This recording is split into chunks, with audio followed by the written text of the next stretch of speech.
Talking about the Jake Paul-Mike Tyson fight that happened over the weekend on Netflix, which was a complete disaster on Netflix's end. That's another conversation. But it really poses the question, where did boxing really go wrong? Boxing was a top 4, top 5 sport worldwide, and it has sort of taken a complete tumble. We'll quick go to the phone lines, 888-760-3776. We go to Craig in Boca. Craig in Boca, you're on Russo and Rizzo. Craig, what's going on? Hey, what's happening, fellas? Yeah, so I think where boxing went wrong, there's two areas you can trace back to, and it's accessibility. I remember growing up on ESPN, ESPN2, they used to always have the fight nights, and it used to be some, lesser-known boxers, but to your point of wanting that barbaric, real fight, as a 9, 10-year-old kid, when your parents had all the neighborhood families over and you were stuck in your room, that's what you watched, and it drew you into boxing because you saw that fight.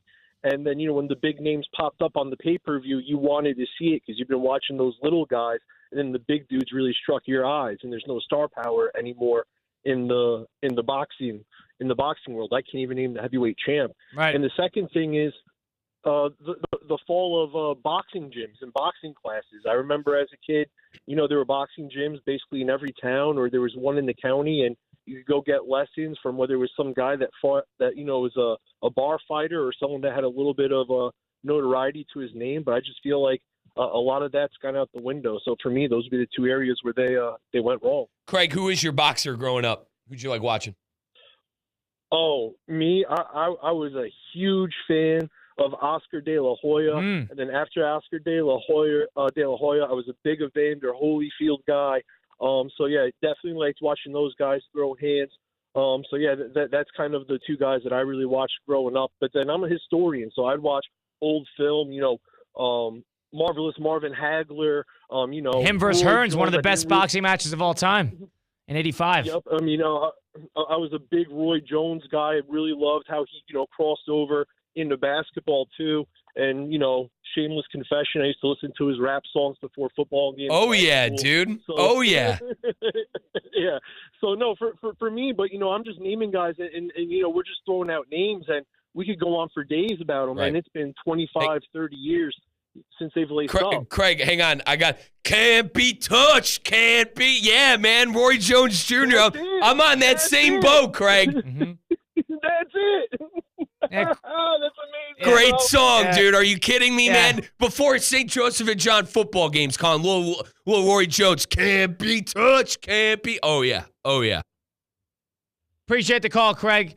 We shift and stay in Boynton Beach now. Phil in Boynton Beach, you're on Russo and Rizzo. What's on your mind, Phil? Hey, brother. How you guys doing, man? Great show. Good. Appreciate it. What's on your mind? Listen, the boxing, I think once the Wide World of Sports on ABC, when they slow down, because you used to have boxing on the weekend and Friday nights, the big match with Ali's and Foreman's and all the boys, Norton. And then it started, you can see when ESPN started getting involved, sorry to say it, but, that pay-per-view and then paying to have that channel, that's when it started declining to me. So you're saying that boxing, going to the pay-per-view, putting up a paywall, making it harder to, similar to Craig's point before, it's just not as accessible nowadays, and you couldn't just watch it casually. That's the problem with boxing? Yeah, that and like I said, with the Wide World of Sports and the Olympics, when the boys were back in the late 70s and the 80s, Spinks and Leon Spinks and Sugar Ray and all them, man, they tore it up. They showed up. Who is your favorite boxer, Phil?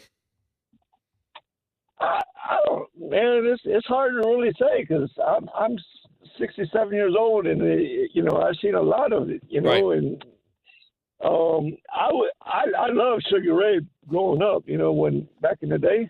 And seeing stuff with him and Leon Spinks, he had man. I mean, he came out. Him and Stevens from Cuba, they were strong people, Absolutely. A good call, Phil, from Boynton Beach. Thanks, Phil. One thing that everybody's saying that it keeps alluding to the point, the fact that we can name these boxers is a big problem. The marketability attached to these boxers because they fought. Right. They fought consistently.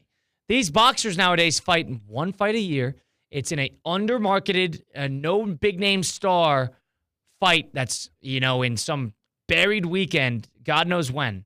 I mean, the last big marquee fight, I mean, Tyson Wilder had some juice in the early parts because those are actually pretty good fights. And then it kind of fell off. Anthony Joshua never really turned out after he lost to Andy Ruiz. And if you go before that, Gennady Golovkin versus Canelo was the last big fight Canelo ever had. I think they fought twice, maybe 3 times. That's it. This is going to be a dumb question. Is Tyson Fury still the heavyweight? I don't think so. He's not the champion I think anymore? he fights like in the Francis Ngannou type of sphere where he kind of fights in their own thing. There's too many titles. Yeah. There's too many different leagues. It's about who pays the most. And boxing lost a lot of its charm with losing a lot of these prime marketers and big names that fought all the time.